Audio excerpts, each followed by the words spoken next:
Assalamualaikum warahmatullahi wabarakatuh. Perkenalkan, nama saya Kiara Ataya Sakina Harlan, murid SMA 21 Jakarta. Hari ini saya akan melaksanakan tugas sosiologi saya dengan tema ketimpangan ekonomi dari kelompok 5. Hari ini narasumber saya adalah Bapak AKBP Syam Ramadan Putra yang bekerja sebagai anggota polisi Republik Indonesia dan bekerja di bidang profesi pengamanan. Selamat malam Bapak. Selamat malam Kiara. Gimana Pak kabarnya hari ini? Baik, alhamdulillah. Kiara gimana kabarnya? Baik Pak. Oh, ya, oke. Jadi Pak, mungkin kayaknya sebelum kita memulai wawancaranya, Bapak boleh pengenalan dulu diri nih sebentar aja. Baik. Halo teman-teman semua, memperkenalkan diri, saya AKBP Syam Ramadan Putra, saya anggota Polri. Saya bertugas saat ini sebagai Kepala Sub Bagian Pemeriksaan Bidang Profesi Pengamanan di Mabes Polri, di Divpropam. Nah, jadi tugas saya adalah saat ini melakukan pemeriksaan atau memproses terhadap pelanggaran-pelanggaran yang dilakukan oleh anggota Polri seluruh Indonesia. Demikian. Oke. Terima kasih Pak. Kita akan mulai untuk pertanyaan nomor 1. Menurut Anda, faktor apa yang paling menentukan pencapaian atau kesuksesan Anda saat ini? Apakah pendidikan, modal awal, networking, atau kerja keras? Baik, kalau menurut saya, khususnya dalam institusi kepolisian, itu jika kita ingin mencapai kesuksesan, yang pertama harus dimiliki adalah integritas, kemudian adalah kerja keras. Karena jika kita dalam bekerja itu dilandasi dengan kejujuran atau integritas, itu kita tidak bisa melakukan penyelewengan, karena semua sudah dilakukan sesuai dengan aturan yang ada. Itulah integritas. Kemudian dengan kerja keras, kita pasti akan memberikan hasil yang optimal terhadap hasil pekerjaan kita sendiri. Sedangkan menurut saya kalau networking, nantinya dalam pekerjaan kita, selama kita bekerja dengan baik, networking itu akan terbuka sendiri. Karena networking didapat berdasarkan kepercayaan terhadap relasi-relasi yang kita bangun selama kita bekerja. Demikian. Oke. Terima kasih Bapak. Oke, baik Pak Ramadan. Sekarang kita akan melanjutkan untuk ke pertanyaan nomor 2, yaitu seberapa besar pengaruh koneksi orang dalam atau networking yang Anda miliki terhadap kelancaran bisnis atau karir Anda? Baik, tentang networking ya, menurut saya khususnya di dalam institusi kepolisian itu, dalam bekerja sebagai anggota Polri, networking itu sangat penting nilainya. Tetapi kita harus secara objektif, bukan orang yang mempermudah dalam pekerjaan kita, atau orang dalam hal ini, dalam hal negatif ya. Karena networking ini bisa kita dapat, baik saya mendapatkan itu dari lembaga-lembaga yang berhubungan dengan tugas kepolisian atau institusi-institusi lainnya.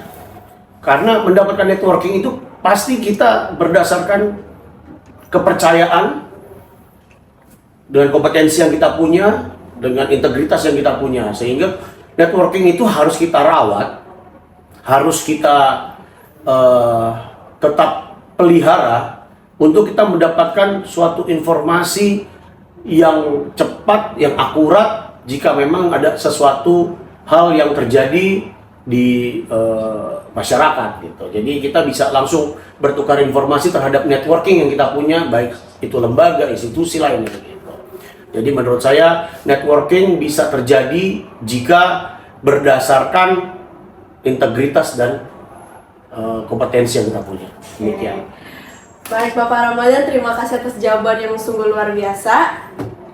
Oke baik, kita akan melanjutkan ke pertanyaan nomor 3, yaitu menurut Anda, apa mitos terbesar tentang cara jadi kaya yang sering dipercayai masyarakat bawah tapi sebenarnya nggak realistis Pak di dunia kerja? Oke.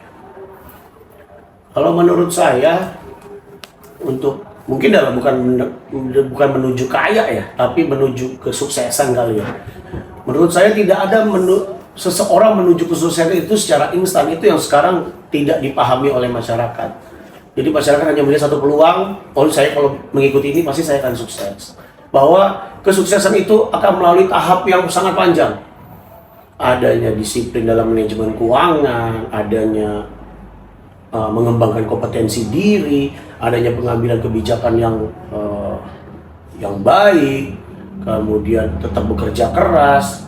Itu jadi masyarakat sekarang hanya melihat seseorang, mungkin influencer atau siapapun itu, melihat pada saat dia sudah sukses saja, tapi tidak melihat proses apa sih yang telah dilewati sama orang ini.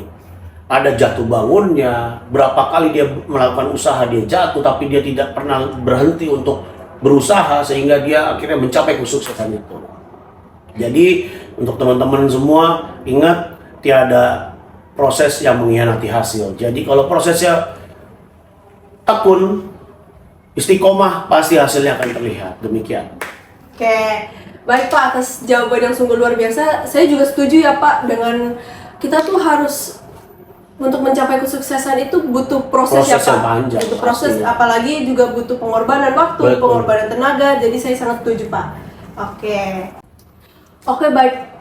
Kita akan melanjutkan ke pertanyaan nomor 4, yaitu bagaimana pandangan Bapak terhadap orang-orang yang kesulitan keluar dari garis kemiskinan? Apakah lebih karena faktor individu, yaitu kurang kerja keras, atau faktor sistematis kurangnya kesempatan?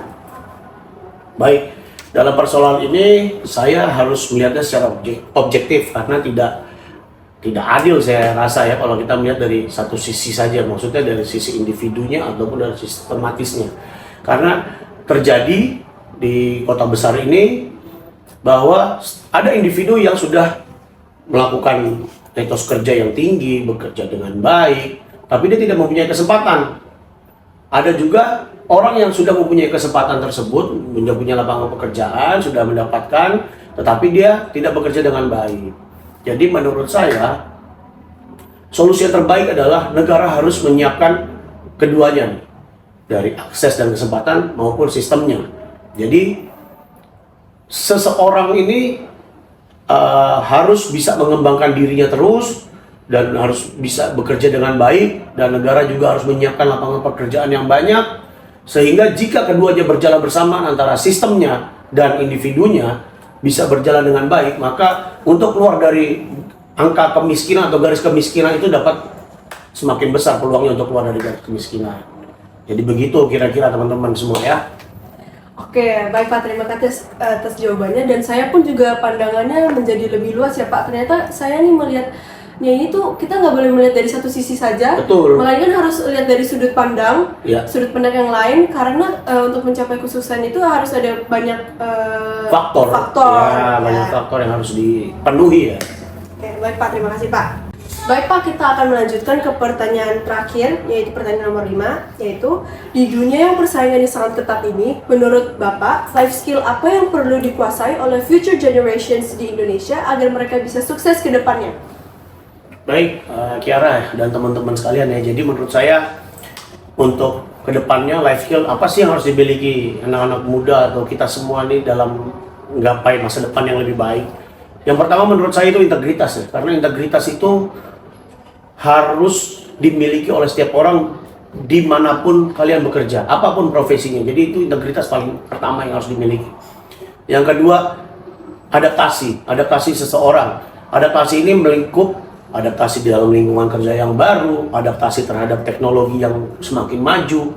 Jadi teman-teman semua harus bisa beradaptasi cepat dengan modernisasi yang ada sekarang. Yang kemudian yang ketiga, komunikasi. Komunikasi ini kalian dalam dunia kerja nanti itu harus jago, harus bisa berkomunikasi dengan rekan kerja maupun dengan pimpinan, sehingga selain kamu bisa berkomunikasi yang baik dengan lingkungan kerja, kamu juga bisa berkomunikasi dengan teman-teman yang di luar pekerjaan, sehingga bisa membangun networking yang tadinya nyambung dengan pertanyaan-pertanyaan sebelumnya. Jadi networking itu juga dibangun berkat komunikasi yang baik.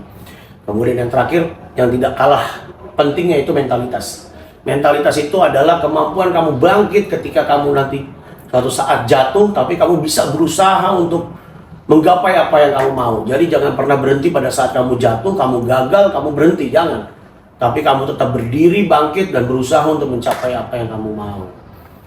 Pada dasarnya, ingat, pengetahuan itu dapat digali, tetapi karakter seseorang, disiplin, etos kerja, integritas itu yang akan membedakan kamu dengan orang-orang lainnya.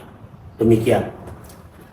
Oke, baik Pak, demikian wawancaranya Pak. Terima kasih ya Pak atas semua jawabannya. Sungguh ini sangat membuka pandangan saya ya Pak atas dunia kerja ini dan bagaimana persiapan mental kita, integritas kita. Pokoknya, wah, terima kasih ya Pak atas jawabannya, atas waktunya juga terima kasih ya Pak. Saya doa semoga Bapak bisa menjadi Kapolri ya Pak. Amin, amin. Oke, terima kasih ya Pak. Wassalamualaikum warahmatullahi wabarakatuh. Waalaikumsalam. Baik, selanjutnya saya Ajeng Putri Rahayu, bagian dari kelompok 5. Di sini saya sudah bersama narasumber kedua, yaitu Ibu Leni Rohaini. Sebelum kita mulai, Ibu boleh perkenalkan diri dulu? Boleh. Nama saya Leni Rohaini, pekerjaan di rumah tangga. Baik, kita langsung mulai saja. Pertanyaan yang pertama, jika ada anggota keluarga yang sakit atau butuh biaya mendadak, biasanya langkah apa yang paling sering diambil dan seberapa mudah akses bantuan seperti BPJS atau bantuan pemerintah yang bisa didapatkan? Biasanya kami mengutamakan berobat ke puskesmas atau rumah sakit yang menerima BPJS. Kalau memang belum cukup, kadang-kadang pinjam ke keluarga atau ke tetangga, bahkan ada yang sampai berhutang untuk akses bantuan seperti BPJS. Oke, baik. Pertanyaan yang kedua, kebijakan atau bantuan seperti apa dari pemerintah yang paling berdampak nyata dan benar-benar membantu kehidupan sehari-hari Ibu? Belum pernah dapat. Belum pernah. Belum. Oke, baik. Selanjutnya, pertanyaan ketiga, seberapa sering Ibu merasa khawatir atau stres memikirkan kebutuhan finansial untuk esok hari atau minggu ke depan? Cukup sering, hampir setiap hari kepikiran, apalagi kalau penghasilan tidak tetap. Biasanya paling terasa saat kebutuhan mendadak muncul atau menjelang bayar kebutuhan bulanan. Oke, baik. Selanjutnya, menurut Ibu, apakah sekolah tinggi masih menjadi jaminan agar anak bisa hidup lebih layak dari orang tuanya? Harapan sih sebenarnya ya pengen anak-anak bisa sekolah tinggi, punya pekerjaan yang bagus, kehidupan lebih enak dan orang tuanya pokoknya jangan sampai susah. Oke, baik. Nah, pertanyaan yang terakhir, apa harapan terbesar Ibu untuk masa depan anak-anak atau generasi penerus keluarga? Jaminannya hidup lebih enak menurut kami masih banyak penting. Oke, baik. Dikarenakan sesi wawancaranya sudah selesai, ini ada sedikit bantuan dari kami, Ibu. Makasih ya Tia. Terima kasih, Ibu. Terima kasih atas waktunya juga. Sama-sama. Sekian dari kami. Wassalamualaikum warahmatullahi wabarakatuh.